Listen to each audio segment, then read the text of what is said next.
Bonjour à tous, je suis ravie de vous retrouver pour cette nouvelle émission des couleurs de la Bible. La dormition et l'Assomption sont deux termes qui parlent de la fin de la vie terrestre de la Vierge. En Occident, on met l'accent sur l'élévation de son corps vers le ciel, appelée l'Assomption.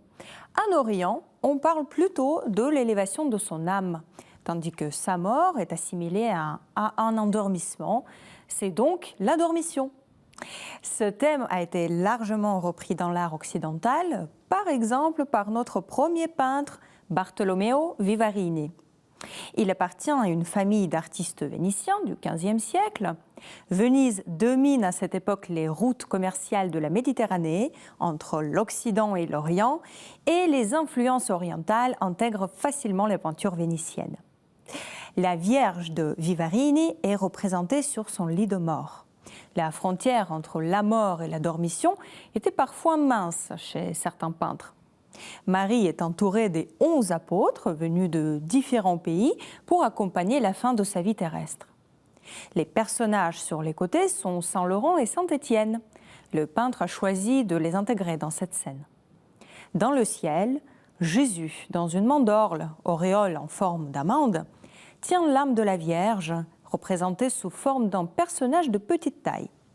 Cette manière de peindre le Christ accueillant l'âme de sa mère vient justement de l'Orient, inspirée des icônes byzantines.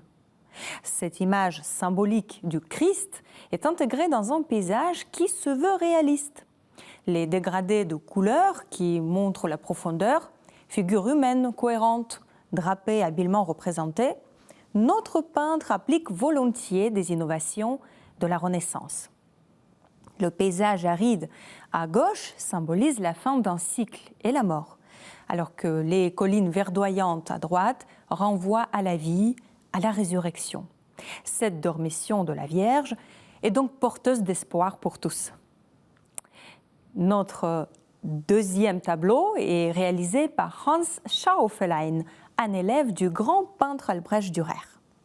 La Vierge est représentée au centre, juste avant son endormissement, les bras croisés sur sa poitrine, en signe d'acceptation de son destin.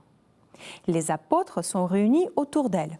Ils sont 12, car souvent Judas est remplacé par saint Paul. Différents objets évoquent leur prière et le rite de la sépulture éminent.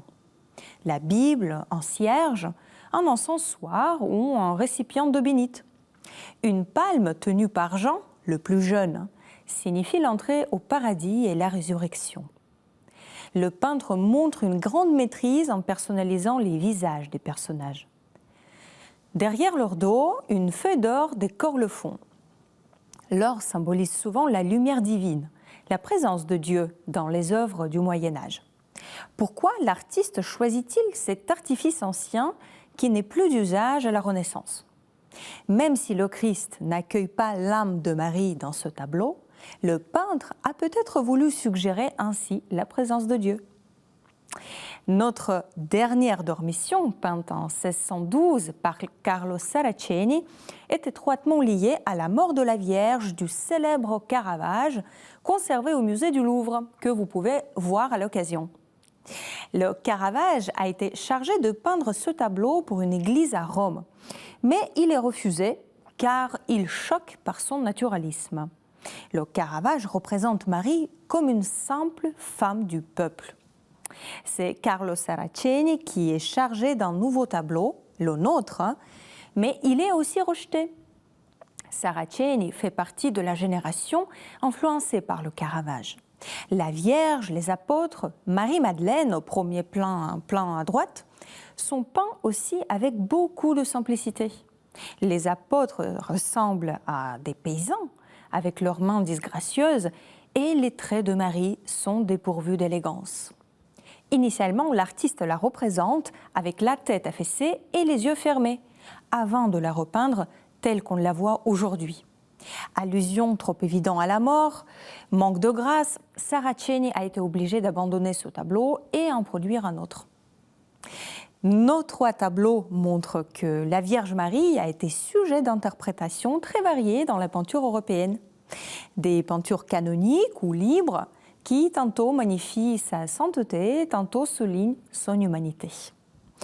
Merci d'avoir suivi cette nouvelle émission des couleurs de la Bible. N'hésitez pas à la partager à partir du site ktotv.com ou à partir des réseaux sociaux. Et on se retrouve la semaine prochaine pour un nouvel épisode.